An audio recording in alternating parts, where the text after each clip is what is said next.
ये है सिया और ये है केतन। कुछ ही महीनों बाद इन दोनों की एक दूसरे के साथ शादी होने वाली थी। दोनों परिवारों के रिश्ते भी कोई नए नहीं थे, बल्कि आपको बता दें कि करीब 35 साल पुराने थे। लेकिन इस मुस्कुराती तस्वीर के पीछे एक ऐसी कहानी छिपी थी जिसका अंत बेहद खौफनाक होने वाला था।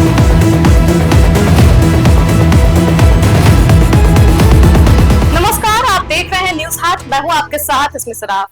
देखिए, जब किसी की शादी तय होती है तो सिर्फ दो लोग नहीं बल्कि दो परिवार सपने सजाने लगते हैं।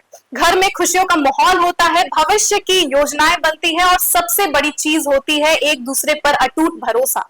लेकिन सोचिए, अगर वही रिश्ता, वही भरोसा और वही प्यार किसी खौफनाक साजिश में बदल जाए तो क्या होगा। केतन अग्रवाल की कहानी कुछ ऐसी ही है, जहां शादी की तैयारियों के बीच मौत की साजिश रची जा रही। बता दें कि सिया गोयल पर अपने ही मंगेतर केतन अग्रवाल की हत्या का आरोप है।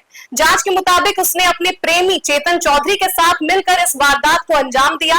लेकिन इतना ही नहीं, जांच के मुताबिक 26 वर्षीय केतन अग्रवाल की मंगेतर सिया गोयल ने कथित तौर पर 31 मई को ही उन्हें रास्ते से हटाने का फैसला कर लिया था। इसके बाद आपको बता दें कि उसने 14 जून को पहली बार केतन को धक्का देकर मारने की कोशिश भी की थी, लेकिन उस समय केतन बच गया। घटना के बाद सिया ने यह कहकर खुद को बचा लिया कि उसने उन्हें गिरने से बचाने की कोशिश की थी। इस झूठ के कारण केतन का उस पर भरोसा और भी मजबूत हो गया। जांच में यह भी सामने आया कि अगर 18 जून की योजना सफल नहीं होती तो 20 जून को सड़क दुर्घटना का रूप देकर केतन की हत्या करने की दूसरी योजना तैयार थी। यानी कि सिया पर मानो भूत सा सवार था चेतन को मारने का। हर प्लान उसके पास तैयार था, लेकिन क्यों? बस इसलिए क्योंकि सिया गोयल का चेतन चौधरी के साथ प्रेम संबंध था और वह उसी के साथ अपनी जिंदगी बिताना चाहती थी। लेकिन परिवार ने उसकी शादी केतन अग्रवाल से तय कर दी थी। जांच में दावा किया गया है कि सगाई तोड़ने से परिवार की बदनामी और विवाद होने का डर था, इसलिए सिया और चेतन ने कथित तौर पर केतन को ही रास्ते से हटाने की साजिश रची। बता दें आपको कि पुलिस के अनुसार सिया गोयल हत्या से एक दिन पहले यानी कि 17 जून को अपने कथित प्रेमी चेतन चौधरी से पुणे के एक कैफे में मिली भी थी। जांच एजेंसियों का दावा है कि कैफे के सीसीटीवी फुटेज में दोनों करीब 1 घंटे तक साथ दिखाई दिए थे और इसी दौरान उन्होंने कथित तौर पर 18 जून की योजना को अंतिम रूप दिया। अब आता है हत्या वाला दिन। सिया गोयल ने फोटोशूट का बहाना बनाकर अपने मंगेतर केतन अग्रवाल के साथ पुणे के लोनावला स्थित लोहागढ़ किले पहुंचती है। वहीं उसका कथित प्रेमी चेतन चौधरी पहले से मौजूद था और पहचान छिपाने के लिए उसने हुडी पहन रखी थी। कुछ देर तक सामान्य तरीके से फोटोशूट और बातचीत करने के बाद दोनों केतन को किले के एक सुनसान हिस्से में ले गए और सही मौका मिलते ही केतन को गहरी खाई में धक्का दे दिया। वारदात के बाद इसे हादसा दिखाने की कोशिश की गई, लेकिन बता दें बाद में मोबाइल लोकेशन, सीसीटीवी फुटेज और अन्य डिजिटल साक्ष्यों के आधार पर पुलिस ने कथित तौर पर पूरी साजिश का खुलासा किया। पुलिस का दावा है कि सिया गोयल ने पूछताछ के दौरान हत्या की साजिश और अपने मकसद को स्वीकार किया है। पुलिस सूत्रों के अनुसार आपको बता दें कि उसने कहा कि परिवार को शादी तोड़ने के बारे में बताने से आसान उसे केतन की हत्या करना लगा। ऐसे में एक बड़ा सवाल यहाँ ये उठता है कि क्यों हत्या ही सबसे आसान रास्ता सिया को लगा? क्या उसे संविधान का डर नहीं था कि यदि वो पकड़ी जाए तो फिर उसे कड़ी सजा दी जाएगी? ऐसे में सवाल हमारी कानून व्यवस्था को कटघरे में खड़े कर देता है। क्या सिया को यह भरोसा था कि सच कभी सामने आएगा ही नहीं? क्या उसे लगा कि यह एक हादसा मान लिया जाएगा और किसी को शक नहीं होगा? या फिर उसे विश्वास था कि जांच उस तक पहुंच ही नहीं पाएगी? ऐसे में जानते हैं, कुछ आरोपियों को यही लगता है कि लंबी कानूनी प्रक्रिया, वर्षों तक चलने वाले मुकदमे या अपनी आर्थिक और सामाजिक हैसियत उन्हें बचा लेगी। लेकिन बता दें कि इस मामले ने यह दिखाया है कि डिजिटल साक्ष्य, तकनीकी जांच और पुलिस की पड़ताल किसी भी कथित साजिश की परतें खोल सकती है। अगला बड़ा सवाल ये उठता है कि क्या आज भी पारिवारिक दबाव युवाओं की जिंदगी तय कर रहे हैं? क्या आज भी हमारे यहाँ कई युवा अपने जीवन साथी का फैसला खुद नहीं कर सकते?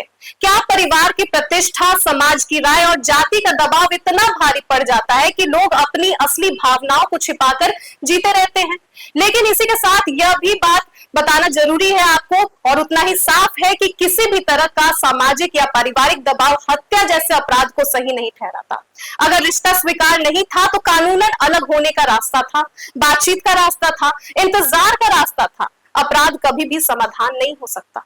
यह मामला एक संदेश माता पिता के लिए भी छोड़ जाता है। हर परिवार अपने बच्चों के लिए बेहतर भविष्य चाहता है, लेकिन कई बार समाज क्या कहेगा, रिश्तेदार क्या सोचेंगे, जाति, मान प्रतिष्ठा और सामाजिक छवि जैसे सवाल बच्चों की अपनी इच्छाओं पर भारी पड़ जाते हैं।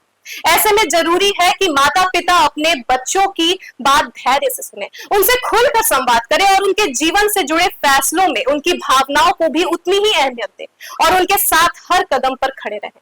वरना बता दें आपको कि यदि ऐसा नहीं हुआ तो ऐसे में न जाने कितने बच्चे अपनी ही जिंदगी के फैसलों में खुश नहीं रह पाएंगे। अगर उनकी इच्छाओं, पसंद और भावनाओं को लगातार नजरअंदाज किया जाता रहा तो रिश्ते सिर्फ समझौते बनकर ही रह जाएंगे।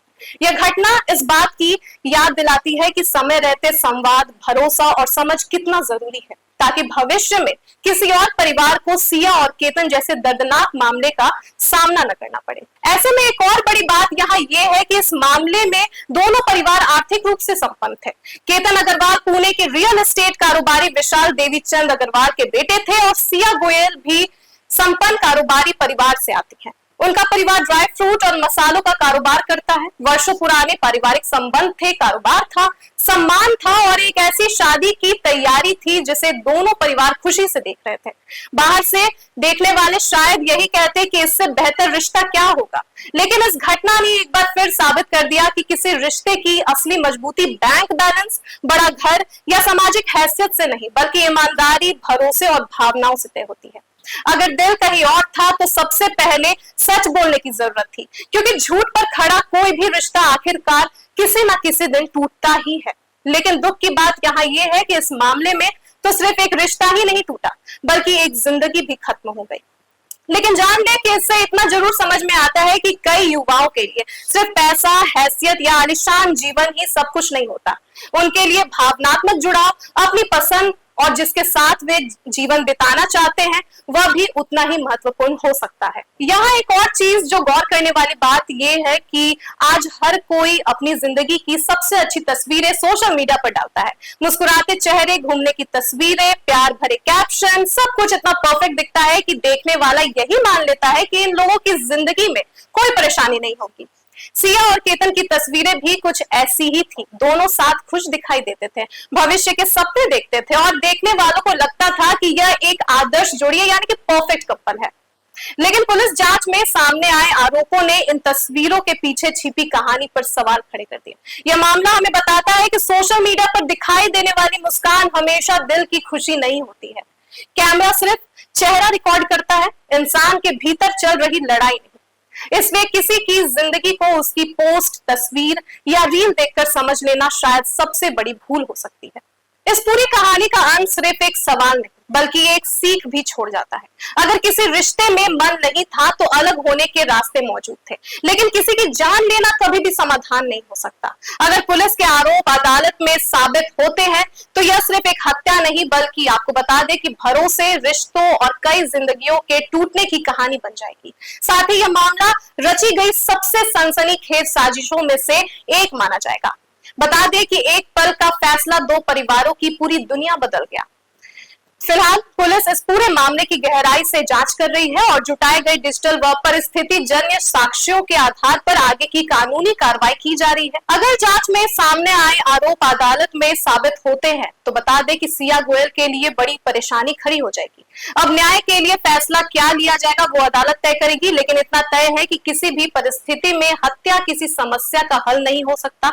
एक और बात कि रिश्ते भरोसे से बनते हैं, मजबूरी से नहीं, और संवाद की कमी कई बार ऐसी खामोशियां पैदा कर देती है जिनकी कीमत पूरी जिंदगी चुकानी पड़ती है। अब इस मामले में अंतिम सच और न्याय का फैसला अदालत करेगी, लेकिन यह घटना लंबे समय तक समाज में चर्चा का विषय अवश्य से बनी रहेगी। आपकी क्या राय है? आप अपनी राय हमें कमेंट सेक्शन में जरूर से बता सकते हैं। फिलहाल के लिए दीजिएगा इजाजत। आप देखते रहिए न्यूज हाट। बहुत बहुत धन्यवाद।